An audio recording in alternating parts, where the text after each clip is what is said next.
right, should we get started? I think it's about 7. And yeah, so good morning, good evening, everybody. So in this session, we're going to learn about Azure Infrastructure Automation using .NET with Pulumi. So my name is Swaminathan Vetri. So we'll get started with a brief introduction about myself, and then we can get into the agenda. Yeah, so my name is Swami. So I work as an architect at Maersk in Bangalore. I am also a Microsoft MVP under Developer Technologies. I organize a couple of meetups here in Bangalore. One is B.NET and other is called X-Hackers. And I tweet at @SV Swaminathan, and my GitHub repo is also at @SV Swaminathan. And I write technical blogs at swaminathanvetri.in. I recently started my YouTube channel, which is also like youtube.com/swaminathanvetri. And apart from these tech stuffs, I'm also having interest in photography and blogging, and recently ventured into home automation. So with that quick intro about myself, let's dive into the agenda. So we will start with understanding what is infrastructure as code, and then we will understand what is Pulumi and why do we really need to learn about Pulumi, or why do we need to use Pulumi.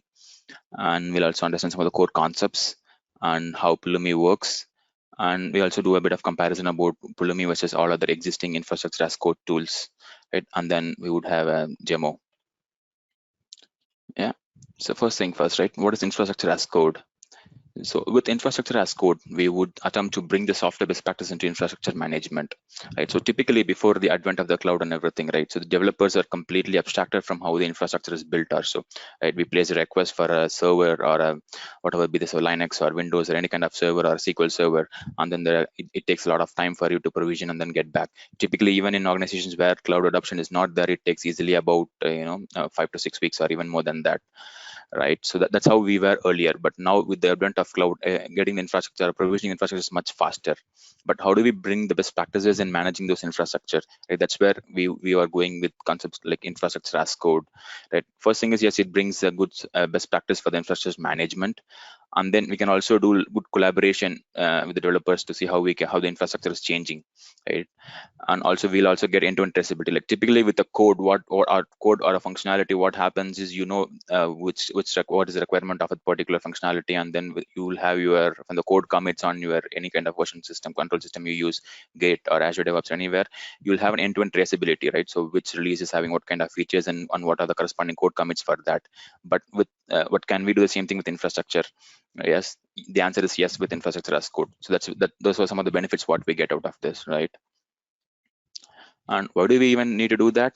Of course, if you, let's say if you're talking about cloud also, right, you would have different environments like your dev environment or your staging or production or so, and you would want to create the similar infrastructure in multiple environments. So if you want to do everything manually, it is going to be more error prone, right? So that's definitely which can be avoided, and then we can go with IAC, right? And also the moment you reduce manual and the moment you make it more automated, obviously your time to market would decrease, right? And also, of course, you can bring all the safety and the predictability in infrastructure. You kind of define what you want to do in the infrastructure, or how you want to create infrastructure, something, everything is defined, and you exactly know how it is going to be built when it is really out there. There is no abstraction or no kind of hindrances about, okay, I thought this particular infrastructure would have like a .NET framework 4.5 or 4.6 or whatever, but when I actually deploy it is when I'm getting to know that, yeah, this doesn't have this infrastructure, this doesn't have this framework or so, right? So all those kind of issues can be avoided because we know, looking at the code itself, what is that infra we are trying to build, and then what are the capabilities of that particular infrastructure. Okay, so I am just quickly checking the comments. That's difficult to understand. Okay, maybe I'll slow down a bit when I talk. So yeah, with that infrastructure as code background, let's get into Pulumi. So what Pulumi is, it's more about creating modern infrastructure as code, right? So you can create, deploy, and manage infrastructure on any cloud using any language. So irrespective of whether you were from Python or from .NET or from JavaScript or from TypeScript, right? You get to use those language goodness and all the practices what we've been using for those building those using those languages for your infrastructure as well. So that's what Pulumi enables us to do. So it enables us to define the cloud infrastructure in your favorite general purpose language, which is what I just talked about. So as of now, it has support for Python, Go, .NET, JavaScript, TypeScript, and everything. Yeah. And it also enables you to review, test, and version your cloud apps and infrastructure. So basically, since you have it in the code, you can always go and do your versioning, and then you can do your test-driven development, and you can also review the changes like following the same software engineering practices. Like typically for a code commit, what we do, we kind of create a pull request, and then we go and you can do a review of sorts, right? So the same thing can be applied for your infrastructure as code as well. And also it enables you to have one sort of continuous delivery workflow. It could be respective of whether you want to deploy some of the components on AWS and some components on Azure and some on GCP or even on-prem for that matter. You can use a common continuous delivery workflow if you're kind of creating all the infrastructure using one platform. You don't have to run through different types of CD workflows for different clouds or so. And also you also have the ability to enforce the policies and best practices. By policies, what I mean is, let's say talking about cloud infrastructure, right? Like you want to create a VM or you want to create a virtual machine which doesn't want to you don't want to have an external access. Let's say when I say external access, the internet access to those VMs or so, right? So you can define such policies. So only the restricted how do you want to restrict the ingress or the egress? How do you want to restrict your IP level of filtering and everything? All those practices and policies also can be built into the code itself. So that, like I mentioned, it'll be clear. If you just go and look at your entire code, you will understand like what are the infrastructure we are trying to create, where is this infrastructure going to be created, on which cloud, and what kind of policies we have applied on this infrastructure. So everything at one shot, you will be able to get it from there. And of course, once we have everything at one place, it is definitely going to break down the silos between the developers or the security or the operations, right? So all can go and look at the same code, and it's all written in the common language which everyone understands. And we would be using the same common tools and workflows to deploy this entire infrastructure. So where can I use the Pulumi as a platform, right? So it could be used for your containers deployment as well. Let's say you have built your application as in Docker images, right? You can still deploy those images to in Docker containers, be it on Kubernetes, or if you want to deploy it into Azure Container Instance, you can use Pulumi for that. And also, if you want to create your Kubernetes cluster as a whole, or if you want to enable your Kubernetes deployments itself, right? You can use Pulumi for that too. And of course, one of the major thing is infrastructure. Like if you want to create an Azure VM, or if you want to create an Azure SQL Server, or any kind of resource for that matter, Azure Databricks or Azure pipelines or Azure ADF pipelines. So anything for that matter, you should be able to create it. So I'm talking about more on Azure here, but it's like I mentioned in the first slide, it is more about cross cloud. I should say it's cloud agnostic. You can build it on any kind of cloud for that matter. As you can see in the examples, it has more of the AWS example here, right, in the screenshot. And if you want to even deploy your application on serverless, right? If you want to deploy it into Azure Functions or in AWS for that matter, if you want to deploy into Lambda functions, you should be able to generate them as well. So all in all, you can do both your application deployments plus your infrastructure deployments as well using one platform.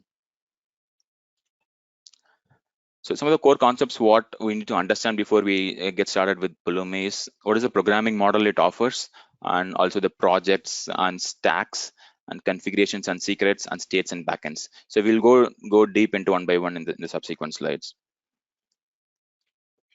So programming model, right? So this one of the at least one of the greatest things which I found very intriguing is the programming model, right? So if you know already any of these languages like Python or JavaScript or TypeScript or .NET or Go for that matter, you should be able to start writing infrastructure as code. So the first thing for us is if you're trying to write something with the language what we are completely comfortable with, that is going to make you more productive, right? And how a Pulumi program is structured is like you will call something like a program. That's where your entire, let's say you are writing all your infrastructure in C# language. So that's like a C# program for you. And a program will have a project. A project is nothing but the metadata for Pulumi to understand what kind of runtime we are going to use and what kind of dependencies this particular project has, right? And each project is going to run as a stack here. So I'll get into the stack next so that it will be more clear when we really look at individual things. And then we have something called Pulumi SDK. So that's like the crux of it. We would build everything on top of Pulumi SDK. So let's say if you want to create a resource is nothing but the infrastructure, right? For example, if you want to create an Azure storage, that's like a resource. So you would create something called new resource, and that's what you would use from the Pulumi SDK. And components. So if you want to create some sort of if you want to group similar resources into a logical container, that's what is like a component. Let's say, for example, if you're building some sort of an event driven architecture, so where you want to have your function created and where you want to have your maybe Azure service bus created, these two are independent resources on Azure, right? But from your deployment perspective, this could be like a single component. Let's say when I'm going to deploy my event-driven component or whatever you name it, right? It will go and create all of these resources together. So that's one of the flexibilities what you would get. And inputs and outputs. So what are the properties you want to set on your resource?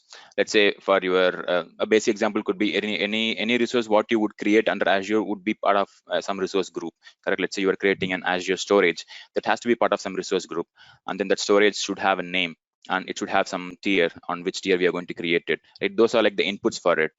And whenever a particular resource is created, all those properties what we have set would become like outputs for that resource. So once you create your for example, let's say we are creating an Azure storage for that matter, right? Once your storage is created, for you to access that Azure storage, you would have to create that shared access signature, right? So that could be like one of the output what you would get out of a resource. And there are all the outputs are available at resource level and also the stack level. Let's say you have a stack where you are creating, like I mentioned, a resource group and then an Azure storage account, and whatever storage account you got it created, you can get the details of all of this resource group and the storage account as part of your stack outputs itself. So, and you can also reference multiple stacks in one or the other. So, okay, yeah, maybe I think we're talking too much about stacks. I'll just give a brief, right? So, in the same example of where we are having a program, which is asking us to create, where we are defining to create an resource group and then storage account, right? So now both of this is like a program, and you might want to create this in multiple environments. Like a dev environment, you need to have some sort of a different resource group, and you also have an production environment where you would want to have a separate resource group and you would create your resources separately.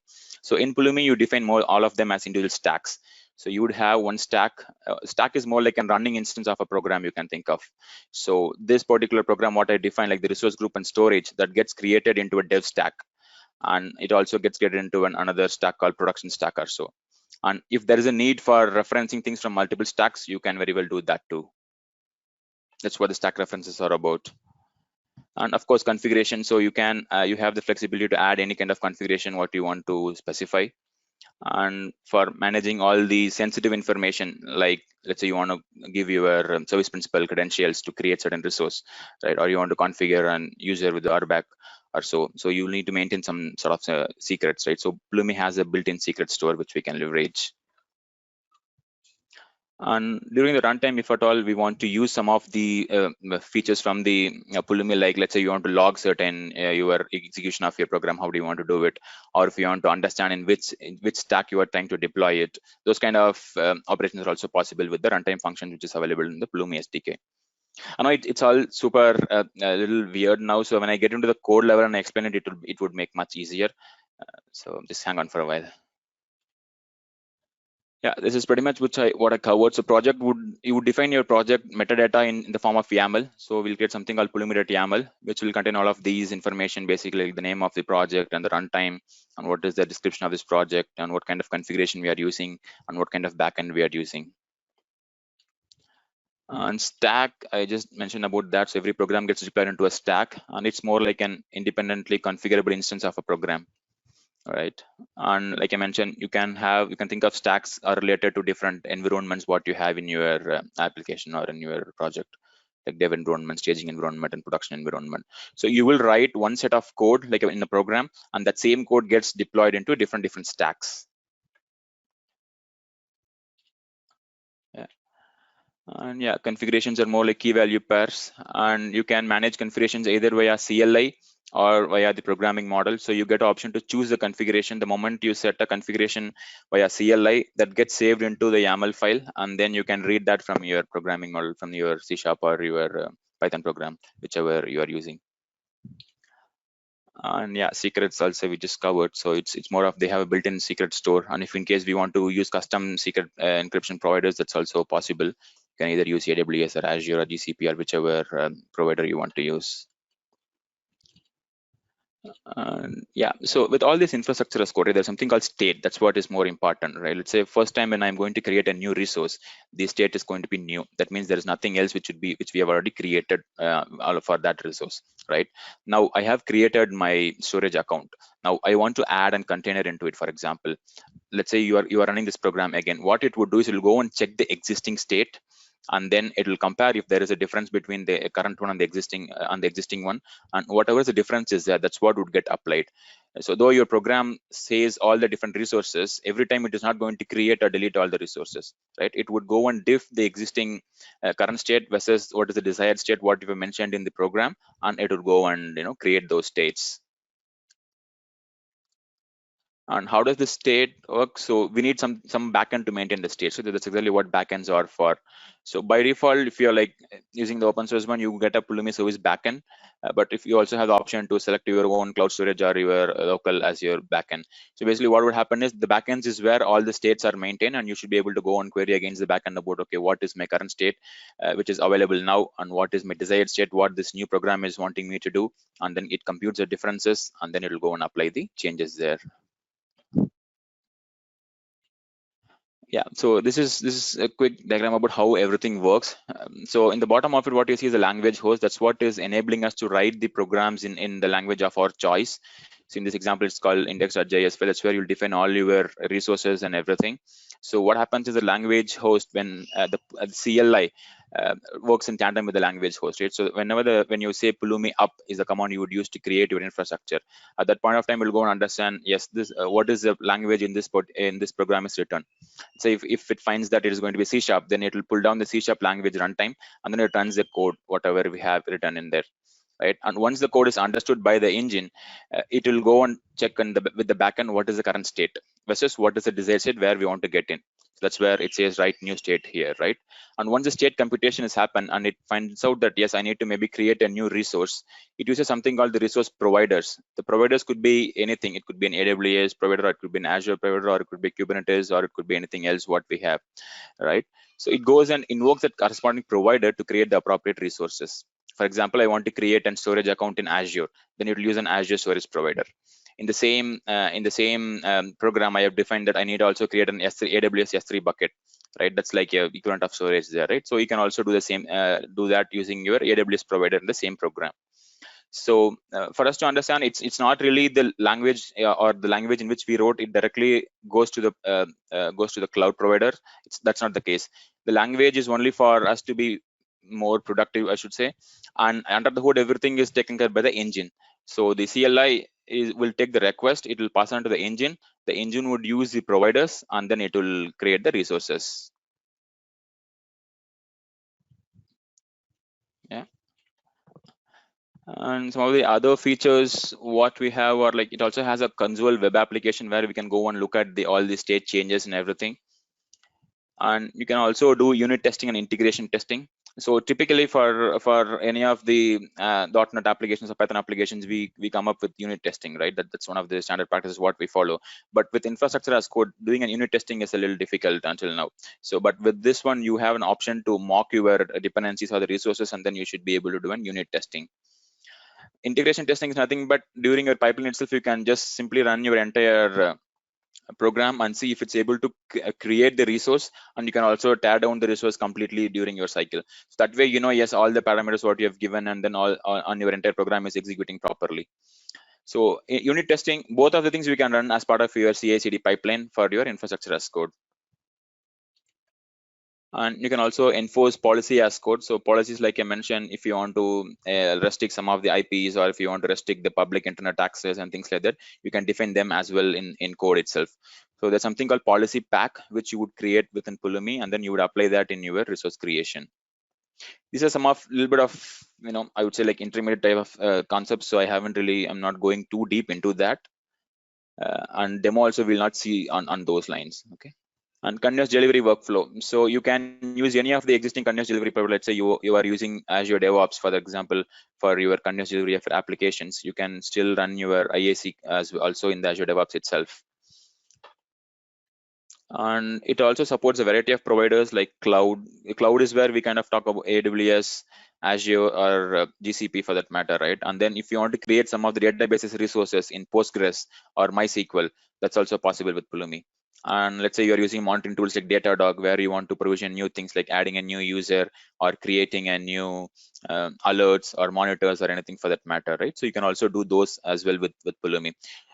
And of course, infrastructure. So if you want to use with OpenShift or any kind of such infrastructure automation tool also, you'll be able to use those providers. So it's more of decouple, you can think of, right? So one is like your programming model, which enables you to write the programs of your with your language of your choice. And then the engine, that engine is what is the crux of it. And then that engine talks to these different providers to do the operations what is really mentioned in the programs. And of course, yeah, flexible hosting options. What I mean by hosting options is by default, Pulumi has a backend, like I mentioned, that they have a service, a SaaS service like app.pulumi.com, which we can use as a backend. Or if you want to use completely on your own on-prem, or if you want to do everything on a private cloud, that's also possible. So we don't have to really stick to the backend what it offers out of the box. Yeah. Next, this is about a bit of comparison about Pulumi versus the existing infrastructure as code tools. So if you're working with Azure, ARM is the one which is built in, right? Which uses JSON format to define your resources. And there's also something called Terraform, which is by HashiCorp, that uses its own custom DSL, custom domain specific language, right, with which you would define your infrastructure. So as you can see in this, I'm not going to go through one by one. So Pulumi has all these different sort of features about language choice and clouds and Kubernetes and Docker workflows. So yeah, you will be able to do all of these things if you are kind of choosing with this. And of course, it's open source and it's not like something which is proprietary or anything. Yeah. So this is just to sum up what we just spoke before we get into the demo aspects. So you can maintain your source code anywhere, be any kind of source control you can use, and you can write in all of these different languages, which is in the middle infrastructure as code. And you can also use any of the CI/CD tools and deploy into any of these different environments. So it's more flexible. So there's nothing like you have to use one over the other or anything. So you get to choose and you can anything what you want. Yeah. So I hope that made some sense about the initial, that would have given an initial understanding. So with that, let's go and get started with the demo. So how to get started is, so okay, before we get started, right? So github.com/pulumi is the GitHub URL. So you can just go ahead and see how the entire framework or the tool is built. And they also have good amount of documentation and examples. So if you go and look at the examples, you will find out examples for all the different clouds with all the different languages. So here it's all AWS ES is nothing but C# and EKS, and this is based on Go. And these are the examples are based on JavaScript, Python, and so on and so forth. Right. So we can learn more about from these examples. And to install, so since I'm on a Windows machine, so you can use this from install it from Chocolate. So if you're not aware, so Choco install Pulumi. If you do, it is going to install the latest version. So and then you would need .NET Core 3.1. So Pulumi supports .NET Core 3.1 and above for the .NET workloads. So install .NET Core 3.1 as well. So I've got both of them installed. So once you install, you'll get an CLI, which is nothing but Pulumi is a CLI to invoke the CLI. So when you say Pulumi, it supports all of these different commands, right? So you can go ahead and create your what to say to create or update the resources on the stack, or if you want to run a policy, or if you want to destroy a particular stack and everything, right? All of these commands are available here. So CLI is very important because what you write in the program is more for like on top of it, like and how you want to define your resources, but the actual execution is all taken care by the CLI only. So now for us to maybe create a new program. So, oops. So what you need to do is like Pulumi new, and then Azure C# is one of the template what we are trying to use to create an C# based program to build on Azure, to deploy resources on Azure. right? So before that, I'll just get into a new folder. So as of now, it doesn't really create a new folder. So maybe I'll just name it live demo, right? Domain new Azure C#.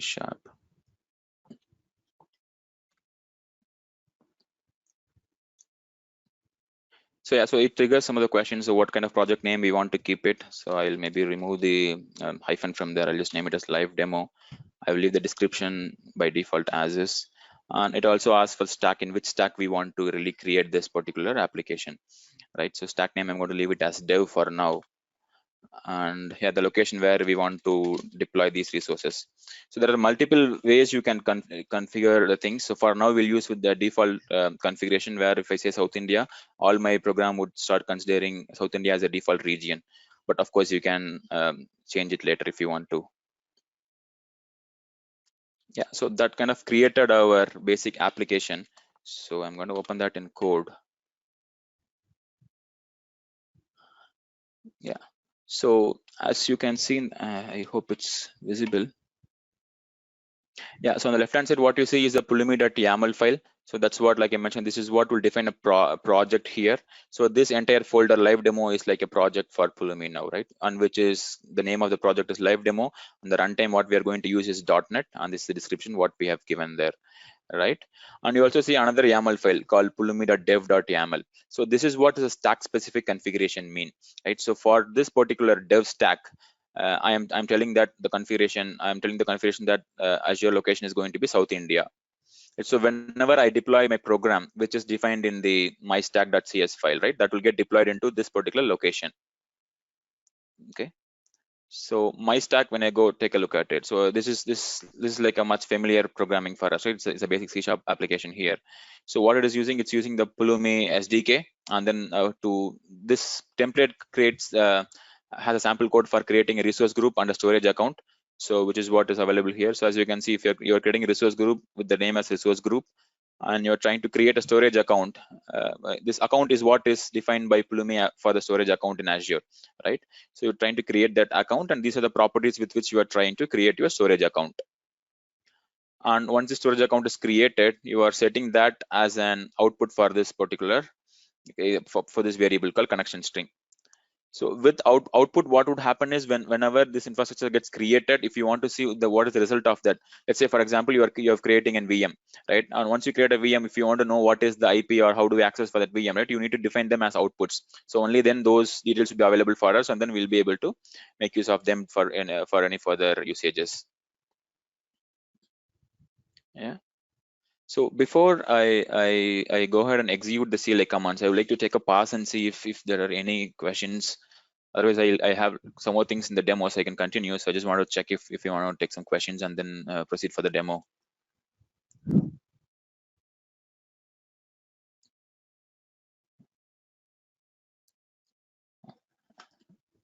Okay, so no questions so far.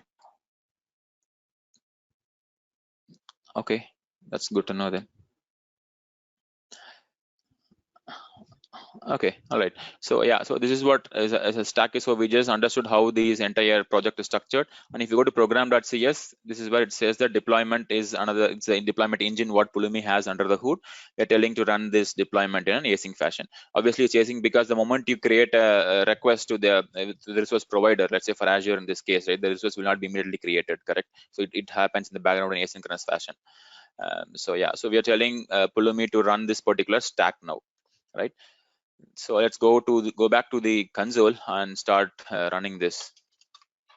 So to create an infrastructure, you would say Pulumi up is the command what we need to run, and it will give a preview. So at this point is when what's happening under the hood is now this Pulumi CLI is trying to understand the program what is written in .NET by leveraging the language host, and then it's also trying to understand all the different resources what are being requested to be created, right? So it takes a while to do that aspect, and it come back and tells like what is the resource we are going to create and on which name we are going to create that. Yeah, so there you go. So it says Pulumi colon stack. So that's a stack. What is the type of the stack? What is? Yeah. So this is the name of the stack, like live demo-dev is the stack name. We are going to create a stack because there's nothing available there. And then we're also telling that we need to create the resource group. And this is the name of the resource group and the storage account, which is called storage, right? So I'm going to click S to make it to create the resources. So it should go ahead and create it. Meanwhile, I'll just open my Azure portal so that we can go ahead and see there.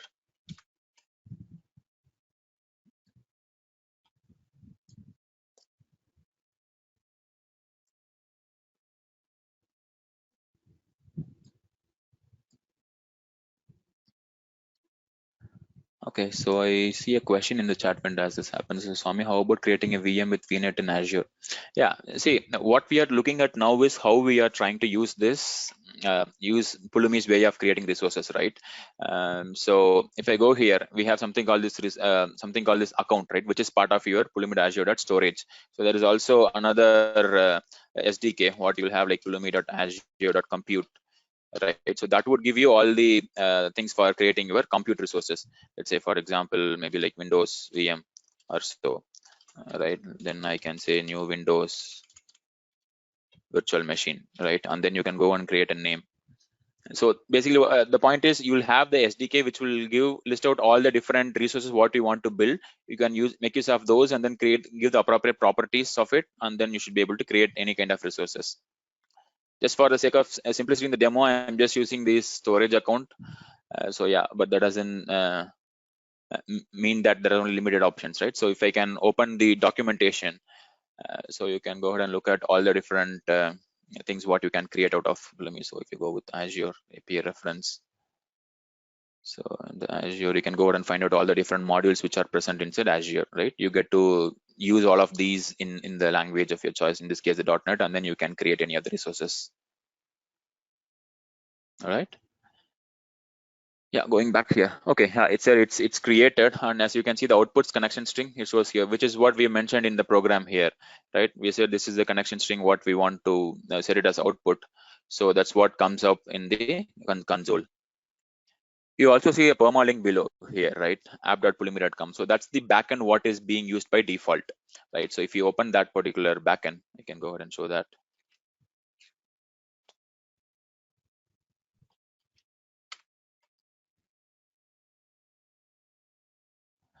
Yeah, so whatever operations we did in the CLI, everything gets managed here. Everything will be available here. So you can see this is what we saw in our CLI's console outputs, right? That's what is also shown here. So let's say once you are done with your execution and you close this console, if you want to look at what are the different things which happened on this particular program, you can go back to your backend and then you can go and look at it. And you can see the timeline on what happened when and what kind of configurations we have used. Okay. And this is the output what we got as part of your response to. So this is what is the Pulumi console web app which I was talking about a few minutes back.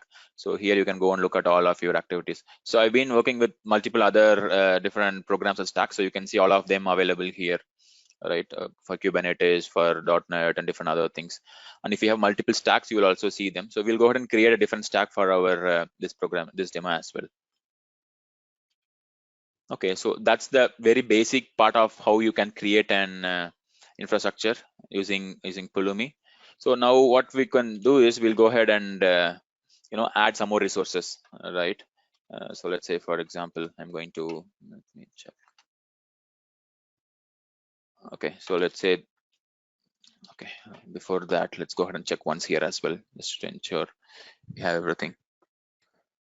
So the resource group, okay, yeah, that's another thing to note, right? So we mentioned the name as resource group there, but what you see is resource group suffixed with some random numbers, right? So that's how it does, basically to ensure that the naming is unique, and whenever it tries to compute the states, like what is the current state versus what is the desired state, it will be able to automatically compute that for that easily. But there is also an option if you don't want to use this one, if you want to force the name what you want to really use it, that's also possible. So if you set as part of, as an if you set the name property appropriately here, you should be able to do that. So in here name, if you do it, you need to set the name so that it creates with that exact name, but that also comes up with different other configurations as part of your as part of the computation logic. When I say computation, like when it tries to manage a state, right, we need to set different other variables so that it is able to understand the differences. So now for in the storage is what we have created, and it doesn't have any containers, right? So let's go ahead and create the container as well from the code, and let's see how the differences work here, right? So what I'm going to do is constants. Okay. So I'll say where container equal to new container, and okay, I think it's already taken. So I'll say maybe live demo container, and then so the storage account name is important for the container, so that I'm going to use this storage account what we have created already, right? Storage account dot name, and resource group name also we will mention the same thing as what we have on top, right? This is the resource group what we have, so this resource group dot name. Open.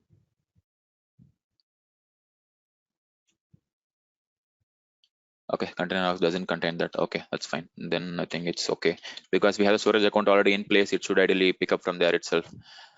Okay, so now let us, if we go and run the Pulumi up again, we'll again do the computation to see if the stack exists and what kind of resources are existing in the stack, in the stack, and everything. And it should come up with the differences. Okay, meanwhile, I'll take a look at the question. Okay, where is it configured with subscription creates the resources under? Okay, that's a good question. Yeah, which I missed to show, right? So what I've done is I've used the AZ command, which is the Azure CLI. That's also needed to configure the Azure resources. So whatever I've used AZ login to log into my Azure thing, and it by default it picks up your AZ configuration. So that's how it is shown in my thing. So now, as you can see here in the results, storage container is the new one which needs to be created, and it says 3 unchanged. That means it's not going to touch all other things, and we would just go ahead and say yes. So it's going to update the thing there, update the new or create the new container there in the storage account.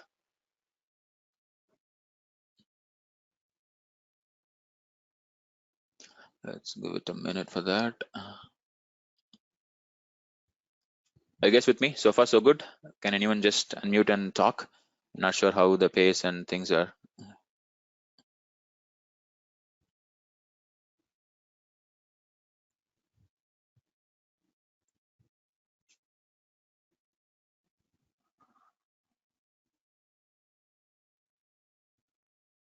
Yeah, so now if you come back to this console, you will see that update number 2, update section, few seconds, it says +1 and 3 unchanged, right? You can see all those details again here on what are the changes are happening, right?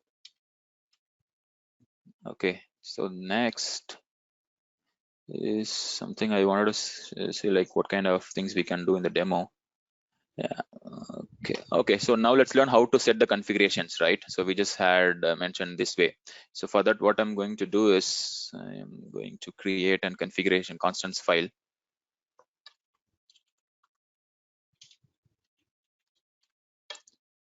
So Pulumi const. So basically, this is where our programming thing would help, right? So I'm going to move all of these things into constants. What if I want to use the resource group name somewhere else, or what if I want to maintain some sort of a common things, right? So in this simple example, I'm going to take out this resource group and then I'm going to put it in constants file, right? So this is the resource group name I have given. So I'll say resource group and storage account tier. These are the keys what I'm going to use, and in my stack what I would need to do is I need to be able to read these values from the configuration, right?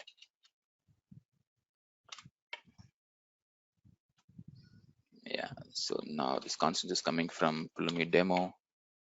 Okay, so basically there is an SDK method called Pulumi.config, so which I'm going to use to read the configuration. So config.require, what it is going to do is it's going to read my values from the configuration. If the values are not set, it is going to give me errors, right? We can quickly check that also. So from where it will read the configuration now is dependent on which stack we are currently in, right? So currently we have only one stack, which is dev. So when I run my application, it is going to look at from this dev.yaml file if there are any if there are configuration values available with these keys. Okay, So for now, I'll quickly show that. And if I go back here and say Pulumi. So if you don't want to really create, if you just want to only do a preview of the resources, you can run Pulumi preview. So that would show what is that is being computed. Now this should throw an error for us.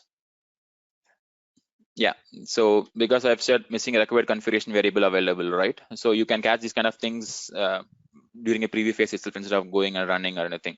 So now what we need to do is it also gives me the option to see how I want to set it, correct? So it says Pulumi config set this value to resource. So I'm going to do that, and the resource group name, I am going to set it with the name what we have already here. Because if you change the resource group name, it will be like recreation of the resource. So we don't want to do that for now. So I'm going to set this one, and I'll also set the next one, which is for the storage, right? So storage account here. So go and say Pulumi config set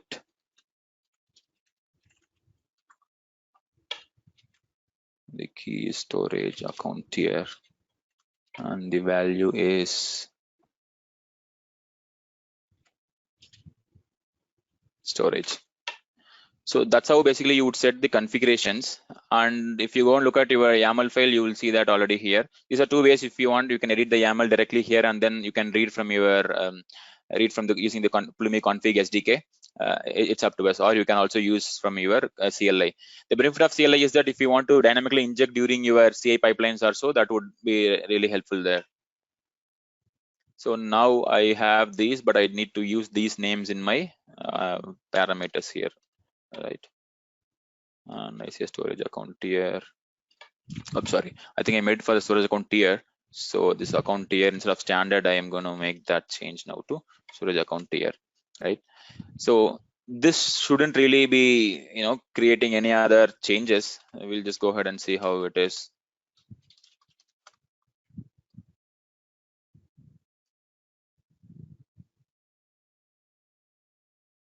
Any other questions in the chat?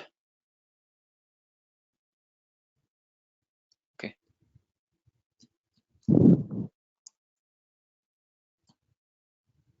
Okay.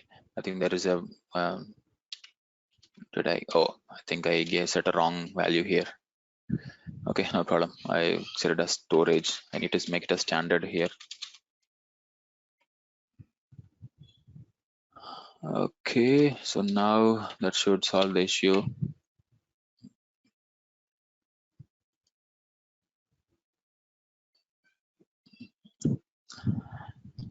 Yeah, so if in case we need to set a configuration value as a secret, for example, right? So we should be able to do that too by passing an argument called dash secret. Yeah, so now it says for unchanged, that means there are no changes at the resource level, but we just kind of, make sure our code looks clean and neat by following some of our alternate knowledge or goodness, right? And just an example, if you want to set up something like an secrets, right? What you need to do is you need to pass this as secret. Then it will automatically encrypt it, and then you can put it in the stack. Okay, so now what next we are going to do is let's see how we can add another stack, right? As of now, we've been working with only one stack, which is pulumi.dev.yaml, right? So to use this, create a new stack, you say stack init, and then let's say I'm going to name it as prod. So that is going to create a new stack for us called prod, right? To check what stacks are available, you just need to say Pulumi stack ls, and it would show what are the different stacks. As you can see here, this dev has all these resource count, but this stack doesn't have anything to be anything created in that. So now let's go ahead and use our prod, and then let's say if you want to do a prod deployment, right? Stack, select prod. Okay, so now if you go and again do this ls. Okay, so now we are in the prod. So what we would do is we would add some more configurations. Let's say in my dev environment, I just wanted only a standard tier, but when I go for my prod, I would need to make it as an premium tier or so, right? So now when I say again Pulumi config set resource group, and let's say maybe prod rg is the name I give, right? When I create this configuration, it will go ahead and create a new file called pulumi.prod.yaml, and then it will add the configuration there. So that's what we mean by a stack specific configuration. right? And we also need to set one more, so which is for storage account tier.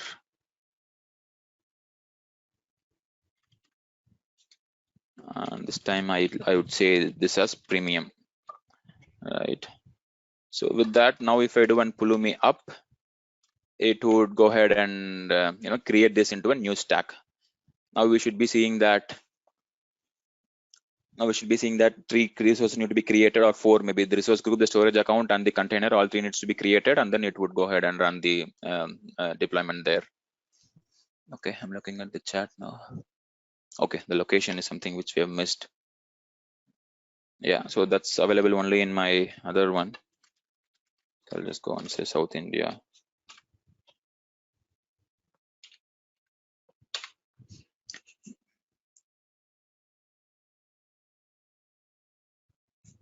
Yeah, thanks, Steven, for that answer.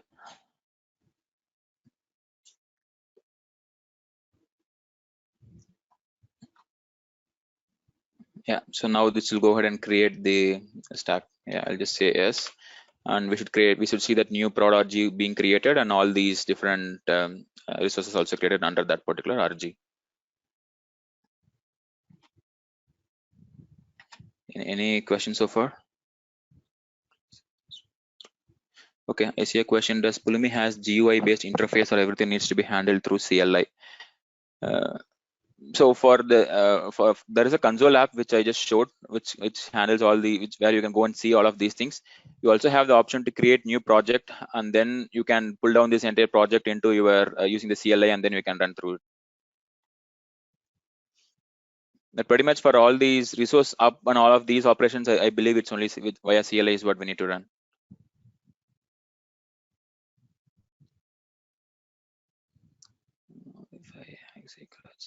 Okay, so one last thing what I wanted to show is about how do you unit test these things, right? So for that, I'm going to reuse some of my existing project. So let's say this is similar. So the same thing what we've got as part of the basic one, right? Okay, maybe let me use Visual Studio here just for us to make it easier. So the same thing, I have a resource group and I'm having a storage account. I'm trying to create a storage account. And what I've done is I've added a testing thing here. So using the regular frameworks like NUnit and MOQ, excuse me. And we're also using the fluent assertions and everything to do your validations here, right? So how this works, I'm not going to run code through this. I'll just walk through what is already available. So if I open my project here,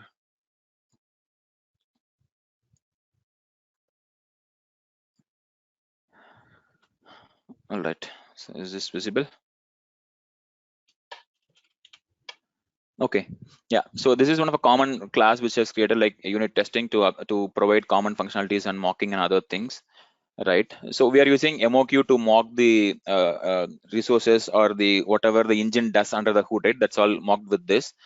So iMox is one of the interface which is available in Pulumi.testing namespace, which is what we are using. So there are two things what you would mock. One is for the new resource async. That's the method which gets invoked whenever we try to create a new resource. So when I go to this my stack, when I say new account, that will create a resource request. So that request is what we are trying to mock here. Just 1 minute. Yeah, and we're just simply returning with whatever the mock data we want, right? And then there's also another call async, which is what is making an external call to external calls. So both of those are mocked. And now if you go to your test, let's say unit test run async of which stack we want to test it is what we are running here, right? Now what we are trying to do in this resources, if it's of type account, first we're checking if the account is created or not, right? That's what this test is doing. And if is this account having and tags or not. Let's say if as a policy you want to have tags mentioned in all of the resources what you want to create, right? You can very well check that before even creating the resources. You can run this unit test and find out whether it is really available or not, right? So just quickly I'll go ahead and run this particular unit test here. Oops, where is test? Okay.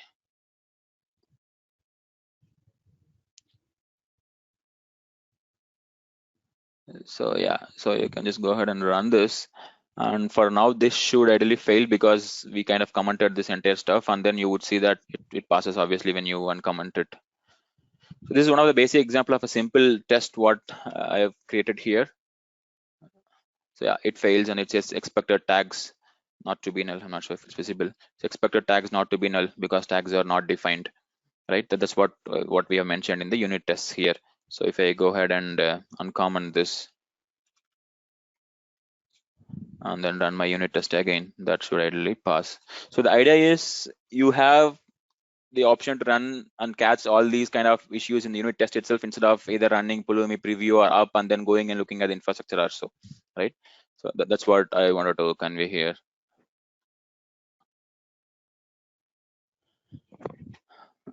Well, that's pretty much what I had planned for the demo. So if there are any questions, we can take it up and then we can discuss. So yeah, any other questions from anyone?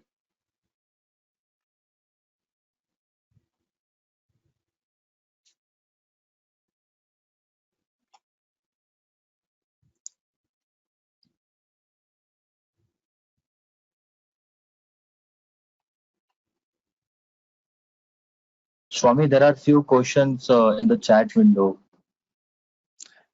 I I think I've answered them as I see them. Yes, the last question I see is this Pulumi has GUI-based interface or everything needs to be handled through CLI. So like I mentioned, all these infrastructure creation deployment things are via CLI. But if you want to look at your the state of it from the backend perspective, you can use that app.pulumi.com if you are using that as a backend, and you can look at these actions, what happened on the resources. And yeah, how is it configured? That's also answered. Okay, creating a VM with VNet in Azure. I believe I mentioned about that as well. So we can look up all the different uh, resources available here in the documentation, and then we should be able to leverage them.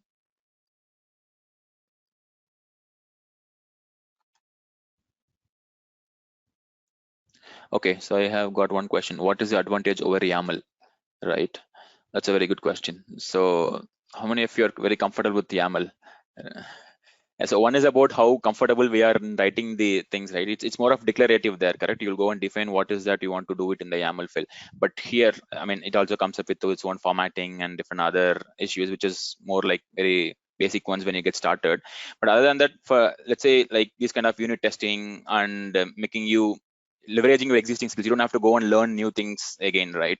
So that's one of the advantages what I could see. Like even you can also ask for that matter how is it better over Terraform or any other equivalent provider for that matter, right? So if the first thing what we would see is if there is something available which can be learned very easily with whatever the knowledge we already possess, that makes us much comfortable in getting there. That's how I got inclined towards learning about Pulumi, because naturally I felt it was natural for me because I know .NET. Yes, I know how I can go and define my entire infrastructure, right? And finding or debugging or troubleshooting issues with the YAML files are a little tricky unless you are well versed with it or unless you are very much used to that. And of course, yeah, these unit testing and those things are not really possible there, which you can do here. Productivity is one of the things which I would say. Does that answer the question?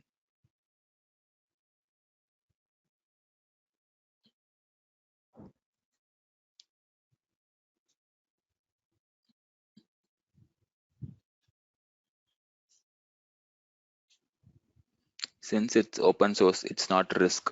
Okay. uh, that's it. So not all open sources are risky, right? So obviously, yeah, as an organization, we need to choose like how we want to handle open source, and also there are a lot of things about the licensing you need to check how we want to use it. So basically, open source means the development of that entire tool or the framework is happening in the open, right? And then you need to carefully choose whether you want to use it or what are the things which you are going to get out of it. But it's definitely not risky. But it's again up to organization of what kind of standards they define on using the open source tools. Okay, so how do you run it in an Azure DevOps pipeline? Okay, yeah. So if I were to set up a pipeline for this particular application itself, at what we just saw here in this, right? So first thing, what we would there are also tasks available in Azure DevOps, right? So we need to create individual tasks. So one is you would do a .NET build to ensure that your application is running, and then you can run your tests by running a .NET test command. right? So the same thing works here as well in that project. .NET Test you would run to ensure unit testing is fine, and then you can go ahead and start creating your entire stuff on the Pulumi. So there are Pulumi tasks available which you can use to run those specific commands like Pulumi preview or Pulumi up or whatever the different commands you want to run. Let me quickly go to the marketplace and see.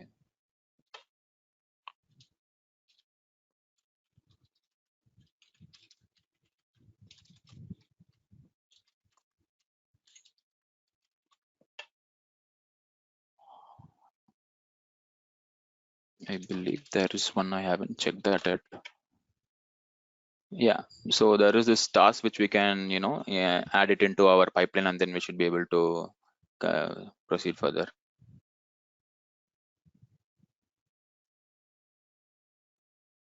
So yeah, as you can see in here, right? So this is supported by most of these major continuous delivery providers. So whether you are on AWS Code Service, GitHub Actions, or GitLab or Circle, whatever be it, you have options to set up your thing here. So let's say if you want GitHub Actions, there's also an already action available called Pulumi Actions, so which you can use to run your Pulumi commands. So it's like this.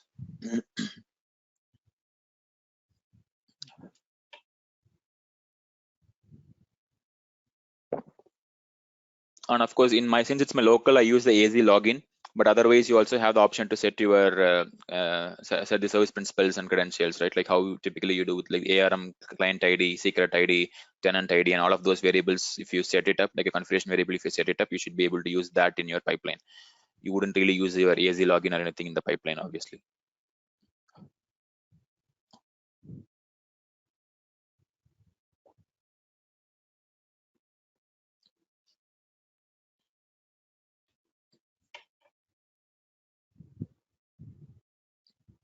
Any other questions, comments?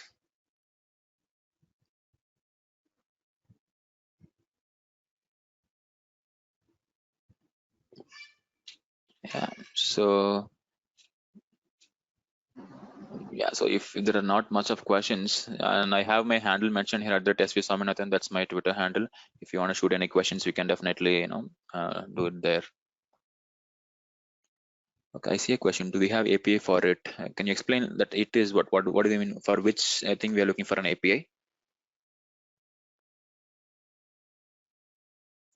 I think you can unmute and talk.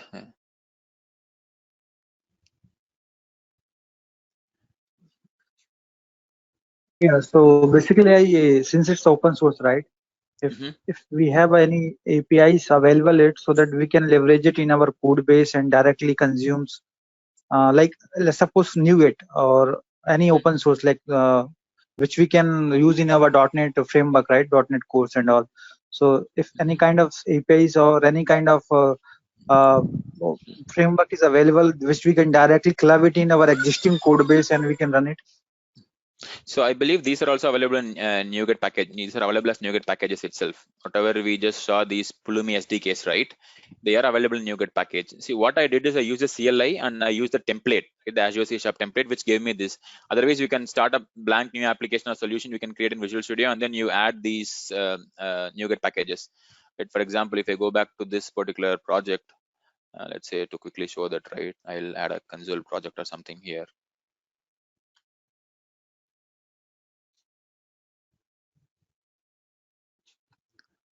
And if you go to its dependencies, manage NuGet packages, you will see that, and you can go and search here like for Pulumi, and you can add all the dependencies whatever you want. Say you want to add this Pulumi itself into this particular console application, you go ahead and install it. Then you will start getting this SDKs. It's typically how we work with any kind of libraries, right? It's another NuGet package. That's all. But yes, this will give you, from the programming perspective, you can do this, but for you to run through the entire deployment, you would need that CLI.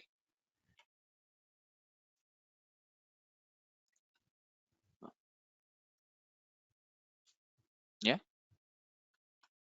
All right, I think time's up. So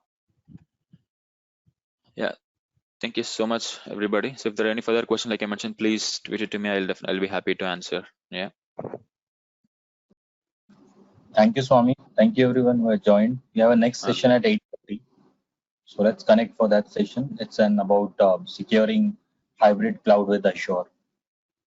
Thank you. All right, great. Thank you.